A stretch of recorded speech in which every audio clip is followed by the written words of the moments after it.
They can work in collaboration, sharing the data, see and doing simulation. What if I move the production from here to there? What happen in terms of cost, EBIT impact? And that's our final objective. So taking decision in advance and data-driven.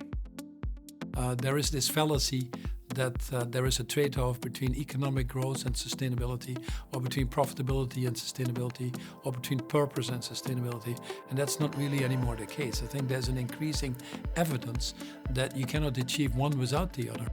Never trying to decide very much in advance what you are trying to offer to your customers. The opposite. It is trying to know what your customers want and then offering that to your customers because of this very, very huge level of vertical integration that exists in the company.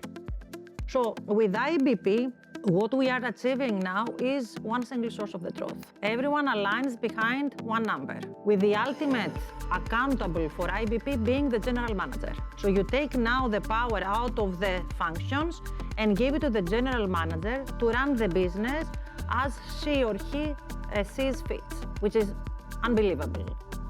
We were able to reduce planning lead time by 20%, and we were able to minimize the manual plan adjustment up to the 40%, and we were able to reduce the resolution time for the minor report or UI adjustment or adding new report kind of the customer request by 70%, which is a phenomenal performance.